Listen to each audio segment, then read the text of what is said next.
요한복음 5장에서는 예수님께서 행하신 세 번째 설교와 세 번째 표적이 나옵니다. 이를 통해 예수님께서 하나님의 아들께서 사람의 몸을 입고 이 땅에 오셔서 우리를 위해서 중보의 사역을 행하셨다는 사실을 설명하고 있습니다. 특히 5장에서는 예수님을 대적하는 유대인들을 향하여 이 표적을 보이시고 설교를 행하십니다. 먼저 1절로 18절에서는 예수님께서 행하신 표적인 38년 된 병자를 고치신 표적이 나옵니다. 표적은 기적을 말합니다. 예수님께서 기적을 행하심으로써 자신이 하나님의 아들이시요 주되심을 증거하는 것을 표적이다 합니다.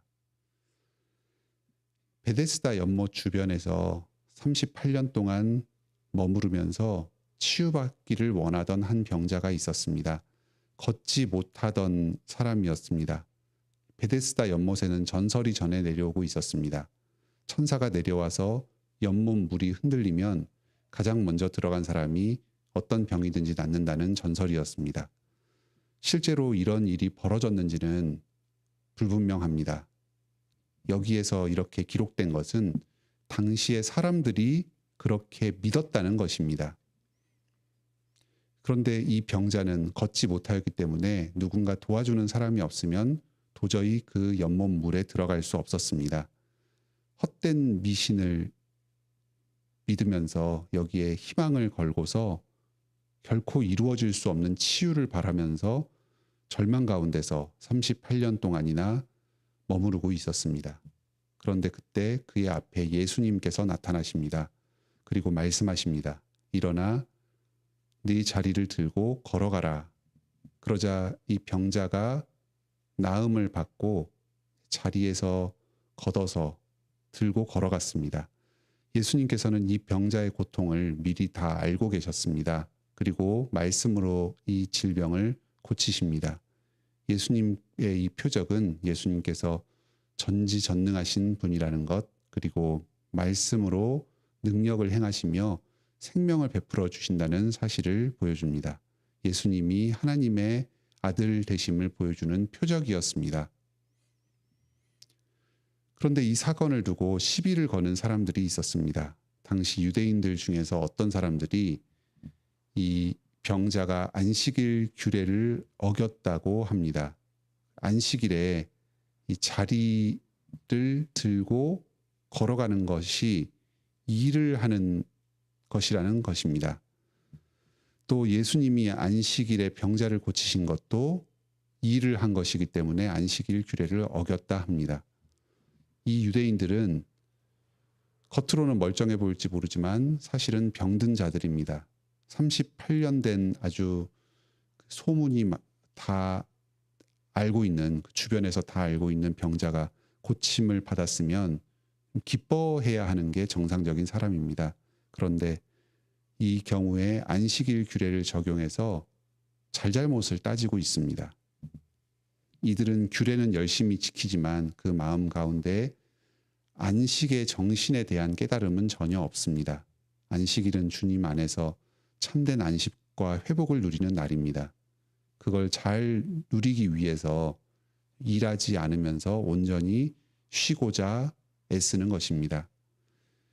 유대인들이 예수님께 항의하니까 예수님께서 말씀하십니다. 내 아버지께서도 안식일에 일하신다. 그러니까 나도 일한다. 사람들에게 참된 안식과 회복을 주시기 위해서 하나님 자신께서는 안식일에도 쉬지 않고 일하십니다. 예배 가운데 우리에게 찾아오셔서 우리를 말씀으로 먹여주십니다. 그리고 우리의 마음을 변화시키고 주님을 더욱 믿도록 하여 주십니다. 예수님도 이러한 하나님의 정신에서 일하셨다 말씀하십니다. 오늘날 교회에서도 주일에 많은 봉사와 섬김이 있습니다. 또 사회를 유지하는 데 필요한 필수적인 업무들은 주일에도 계속되어야 합니다. 하지만 이것을 두고 주일의 규례를 어겼다 하지는 않습니다. 다른 사람들의 안식을 위해서 사랑으로 섬기는 것은 참으로 귀한 일입니다. 하나님을 닮아서 하나님을 따라하는 일입니다. 그런데 유대인들은 이 예수님의 이 가르침에도 분노했습니다. 예수님께서 자신을 하나님과 동등되게 여기셨다고 하면서 신성 모독죄를 범하였다고 합니다. 이어서 19절로 47절에서는 이러한 예수님을 반대하는 유대인들을 향하여서 예수님께서 자신이 누구신지를 가르치는 설교의 말씀입니다. 먼저 19절로 28절에서는 예수님께서 행하시는 일에 대하여 가르치십니다. 예수님께서는 아버지의 일을 행하십니다. 그뿐만 아닙니다. 아버지께서 예수님께 특별한 직무를 맡기셨습니다. 20절에 그보다 더 큰 일을 보이사. 21절부터 하나님께서 예수님께 맡기신 두 가지 특별한 직무를 설명하십니다. 그것은 바로 생명과 심판입니다. 예수님을 믿는 자들에게는 죽음에서 생명으로 건지는 그 생명을 주십니다. 바로 이 유대인과 같은 자들이 죽은 자들입니다. 육체적으로는 살아있지만 하나님의 말씀을 제대로 깨닫지 못하고 믿지 못하는 자들입니다. 이런 사람들에게 복음을 전하고 새 생명을 주시는 이 생명의 사역을 예수님께서 행하십니다.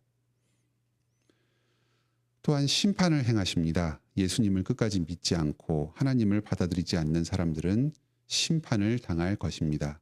장차 모든 사람들이 부활할 것입니다. 예수님을 믿는 사람들은 생명의 부활을 할 것입니다. 그리고 예수님을 믿지 않는 사람들은 심판의 부활을 할 것입니다. 이 땅에서의 삶이 끝이 아닙니다. 예수님께서 행하실 영원한 심판이 우리를 기다리고 있습니다. 예수님께서는 이 장차 올 미래의 심판뿐만 아니라 지금 현재도 이 땅에서 말씀을 전하시면서 생명과 심판의 일을 시작하고 계십니다. 이 말씀을 듣고 믿는 자들에게는 예수님의 말씀이 생명의 선언이 됩니다. 하지만 예수님의 말씀을 듣고도 거부하는 자들, 믿지 않는 자들에게는 이 예수님의 말씀이 심판의 선언이 됩니다. 예수님께서 지금 들려주시는 이 말씀은 자신을 거스르면서 정죄하려고 하는 이 유대인들에게 전하는 말씀입니다. 그들이 자신의 죄를 깨닫고 회개하면서 생명으로 나아오도록 간절하게 초대하는 말씀입니다. 하지만 이 말씀을 듣고도 믿지 않으면 그들은 심판을 당할 것입니다. 우리도 마찬가지입니다. 예수 그리스도의 말씀을 듣고 믿읍시다. 예수님 안에서 영생을 누립시다. 하나님께 죄 용서를 받고 하나님의 아들, 딸로서 영원한 교제를 누리는 이 복을 받으시길 바랍니다. 30절로 46절에서는 예수님에 대한 증거를 가르치십니다. 여전히 예수님의 말씀을 듣고도 믿지 못하는 자들이 있습니다. 어떻게 하면 이 사람들이 예수님이 하나님의 아들이시오, 예수님께서 전하시는 말씀이 참되다는 이 사실을 믿을 수 있겠습니까? 5가지 증거를 제시하십니다. 먼저 하나님께서 보내신 선지자 요한의 증거입니다. 세례 요한이 예수님에 대하여 증거했습니다. 이 능력 있는 세례 요한의 증거를 듣고 예수님이 참되다 하는 사실을 알 수 있습니다. 다음으로 하나님 자신의 증언입니다. 하나님께서 예수님의 세례 때에 이는 내 사랑하는 아들이요 내 기뻐하는 자다 하고 말씀하셨습니다. 그리고 또 여러 가지로 그 사람들의 마음 가운데에 증거하시면서 예수님의 주되심을 깨닫게 해 주십니다. 셋째로 예수님의 역사입니다. 예수님께서 직접 행하시는 이 권능의 표적과 또 복음 전파의 이 사역이 능력이 있어서 예수님이 참으로 하나님의 아들이심을 증거합니다. 넷째로 구약 성경의 증거입니다. 구약의 모든 율법과 선지자들이 예수 그리스도의 주되심을 증거합니다. 오실 메시아를 증거하는 말씀입니다. 마지막으로 다섯째로 그 구약의 모든 성경들 중에서도 특히 모세의 증거입니다. 유대인들이 그토록 추종하는 모세 율법, 그토록 지키기를 원하는 그 안식일의 규례를 제정한 그 모세가 바로 예수 그리스도께서 주되심을 증거하고 있습니다. 이런 많은 증거들이 그들에게 주어졌습니다. 하지만 그들은 이 증거들을 듣고도 계속해서 믿지 않았습니다. 오늘날에는 우리에게 주어진 구약과 신약의 증거가 바로 이 모든 증거들을 포함하고 있습니다. 구약 성경의 증거, 모세의 증거가 오늘날에도 구약 성경으로 전해지고 있습니다. 또한 세례 요한, 예수님, 또 하나님의 증언, 이것들이 사도를 통해서 기록된 이 신약 성경을 통해서 증거되고 있습니다. 이 성경 66권, 이 풍부하면서도 모든 것들이 예수 그리스도를 분명하게 증거하는 이 성경의 말씀이 우리에게 전해지고 있습니다. 하지만 당시의 유대인들이 이 모든 증거를 통해서도 하나님의 아들 그리스도의 주되심을 제대로 깨닫지 못하였던 것처럼 오늘날에도 계속해서 우리에게 전파되는 이 풍요로운 성경의 말씀 가운데서도 예수 그리스도의 주되심을 잘 알지 못할 수 있습니다.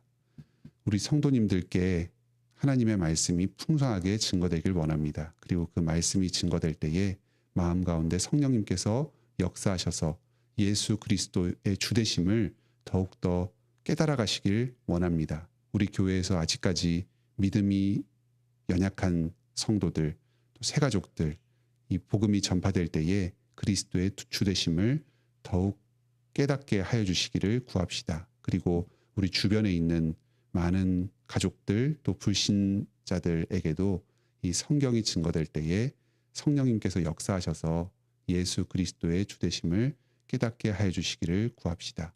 오늘도 이 하나님의 증거를 받아서 그리스도의 주되심을 확실하게 믿고 주님께서 주시는 영생을 누리는 복된 하루를 보내시기 바랍니다.